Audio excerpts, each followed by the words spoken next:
Welcome to the Pencil Bob channel. I hope you enjoy the story. Remember to like and subscribe. And now the story.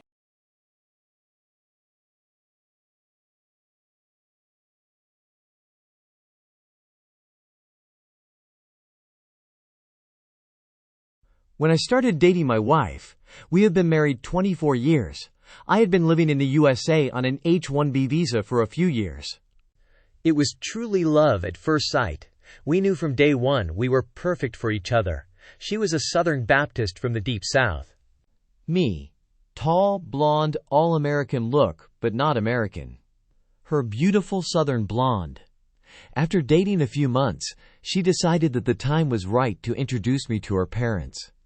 She tried warning me about safe topics to discuss, golf, college football, etc., and some topics to avoid, religion, sex, politics. You know, the big ones. I was nervous, as you might expect. Well, her parents kept the wheels on pretty well our first meeting, but as we were watching a college football game, her father let slip a "look at that N-bomb run." I was floored. I had never heard that language out of my wife, and I went from excited about our future to what the hell I have gotten into. Because of the large amount of alcohol involved with that event, I waited until the next morning to bring it up with my wife. She was mortified and said that yes, her father was very racist. She took great pains assuring me she was not, and thus we were able to stay together. But I had to endure her parents for holidays and events. I finally get the courage to ask her to marry me, and if you are Southern, you know that you have to ask the father for permission before you can ask the daughter. Well, I called to schedule a time to talk to him, but he is very cagey and seems to know what is going on. I am busy, I can't meet. He comes up with every reason in the world to not meet with me. Finally, I just blurt out, "Listen, I am trying to do the right thing and ask for your daughter's hand in marriage because that is important to her. However, if you keep making this difficult, I will just skip you and ask her directly." Well, that just set the old man off. She won't say yes, you aren't American. I bet you are just marrying her to get a green card. Isn't that how you foreigners do this?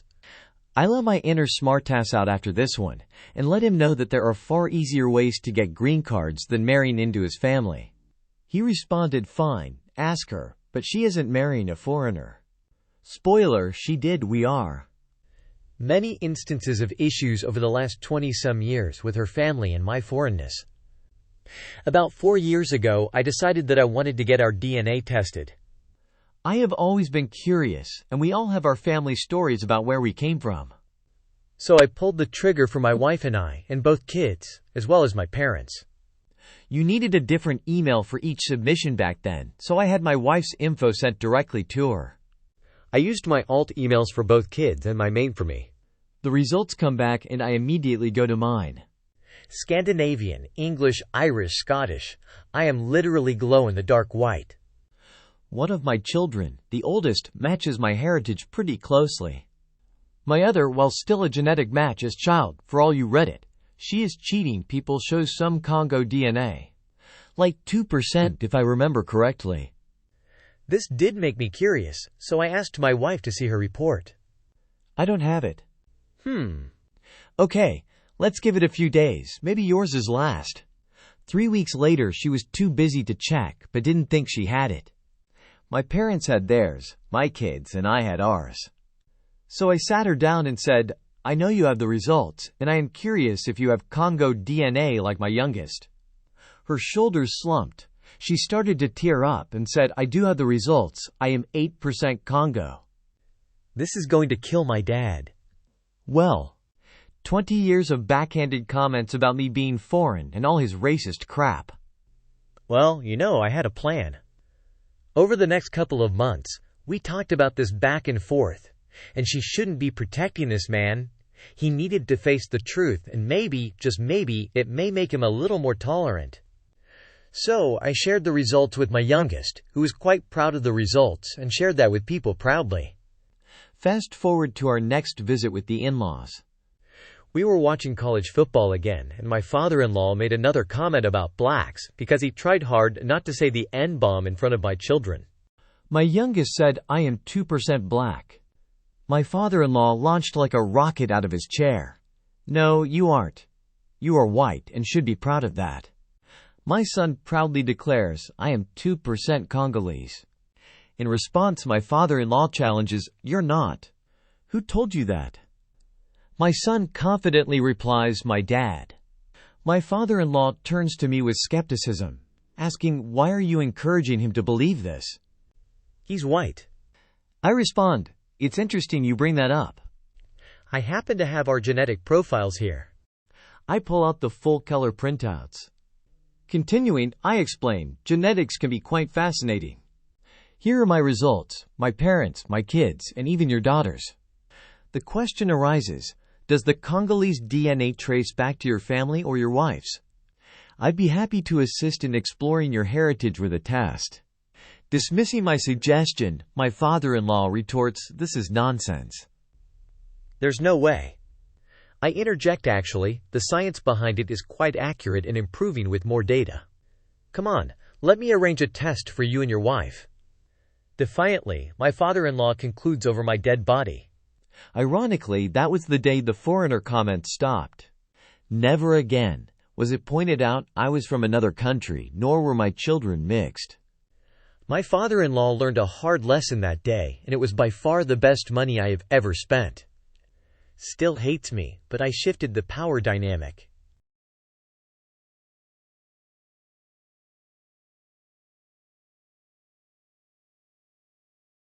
I've never told anyone this, and I'm not proud of it. I'm going to change a few details for privacy reasons, but nothing that changes the story. I have an ex that was just wildly mentally ill and mentally abusive. I never knew what gaslighting was until I read about it and remembered him, and then it all made sense. Anyway, I think it was 2012 or 2013 when we broke up, and it was such a toxic breakup. He was caught cheating on me with a girl he knew from another state. They'd Skype while he worked 48-hour shifts as a paramedic. Turned out she was 18. He was in his 30s, and then it got worse. He told me he slept with her when she was 14. I can forgive a cheater because low self-esteem.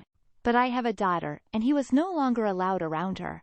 So on to the revenge. He had told me of some drama going on them at the ambulance base he worked at in a very small town. It was a village. Didn't have much of anything. I also knew he smoked pot at work. I knew many of his co-workers' names, and I knew the base was in distress, though I don't remember why, but they were in threat of closing down. A few months after the breakup, I was on my hometown's topics page. Remember topics? What a trip! And it gave me a bright idea. I made a post on topics about the base in the village forum. I made sure not to bring up my ex, so he didn't get suspicious.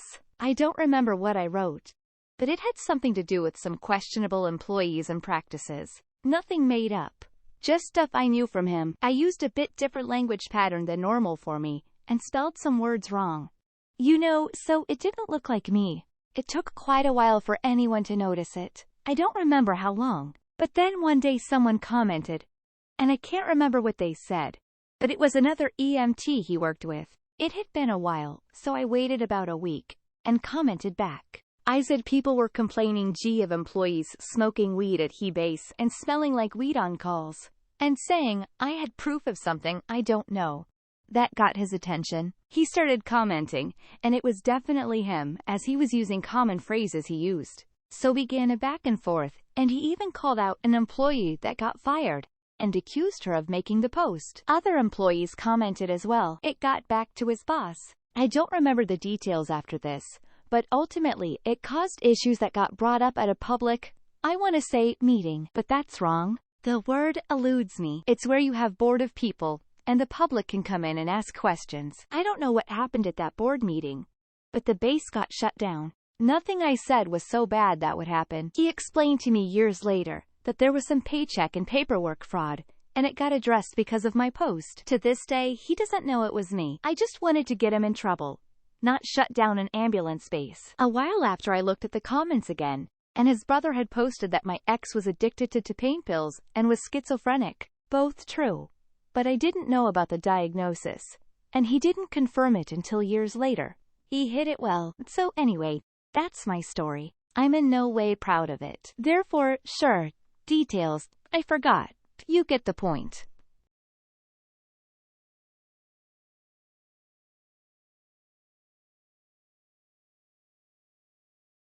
My ex cheated on me, and I found out when the guy she cheated on me with sent me a printed out copy of all their emails in the mail.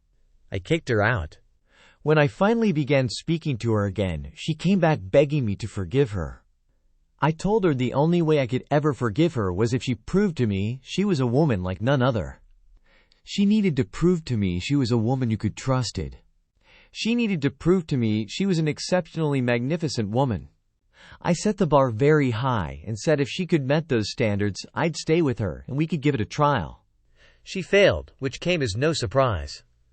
And not only did she fail, she burned me a second time when she moved out and left me. Turns out she had been planning to do this for a few months. In the process of doing this, she lied to everyone about how I was controlling, the usual bullshit. But there was never any mention of the fact that she cheated on me. To rally all her friends and family around her, she made me out to be this villain. She claimed I was the problem. But the guy who she cheated on me with was married, and his wife found out. It ended up destroying his 35 years marriage. Both of his kids were extremely pissed off at him and extremely pissed off at my ex. As it turns out, the reason she moved out was because she had to flee the state.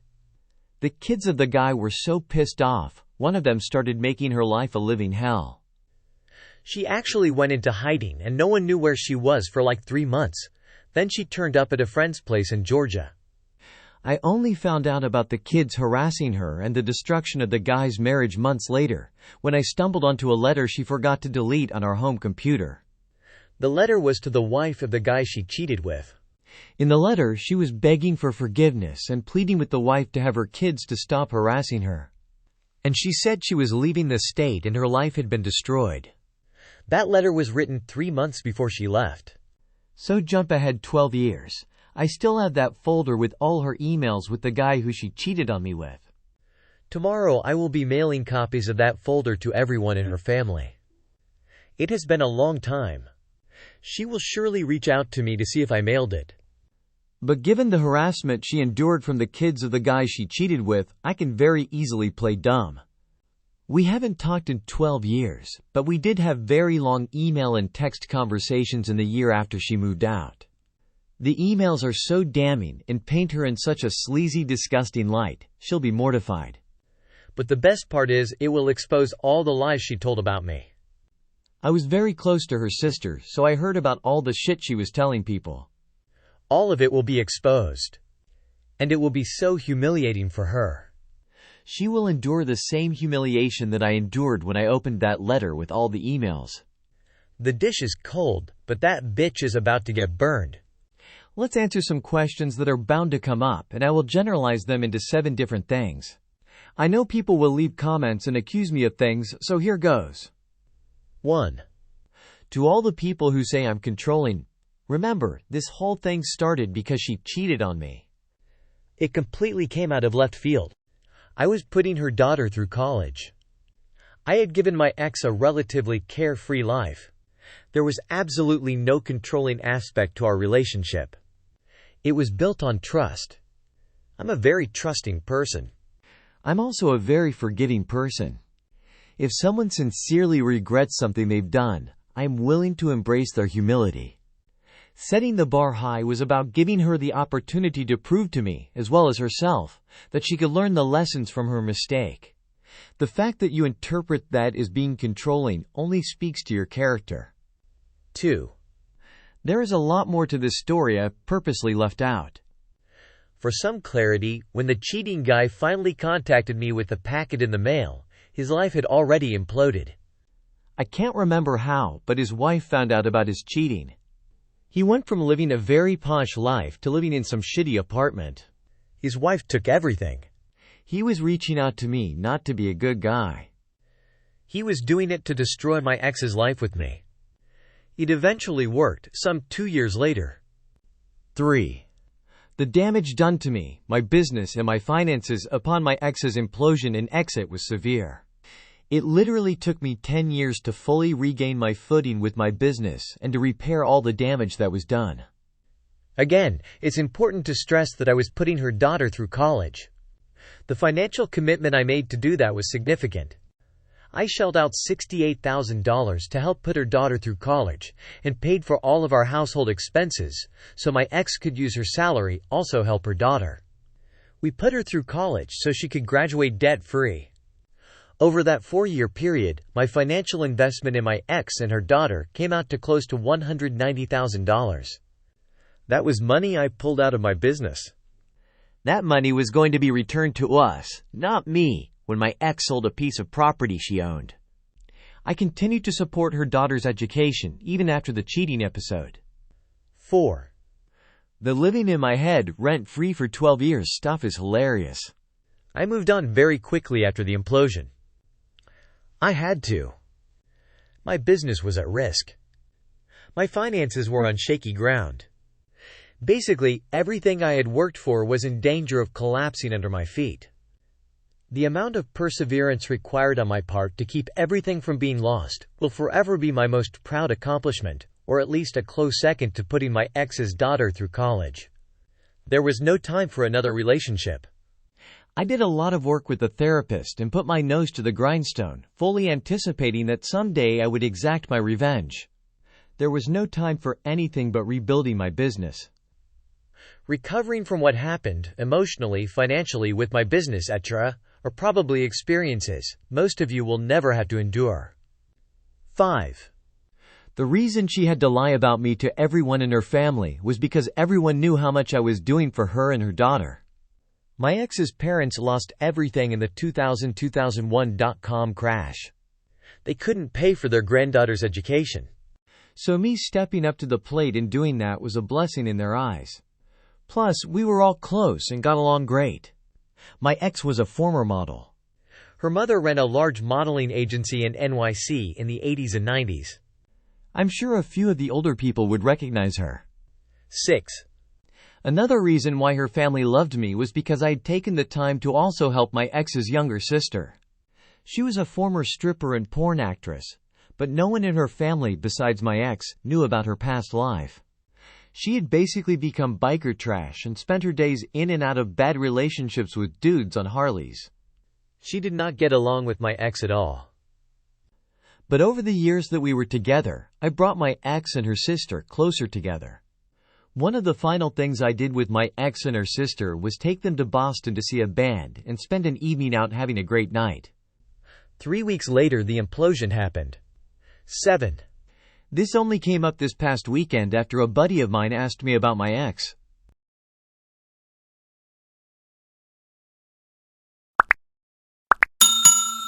I would like to thank you for watching the video to the end. To encourage us to make more videos, please like, subscribe, comment, as well as share. Check out this other video if you haven't already.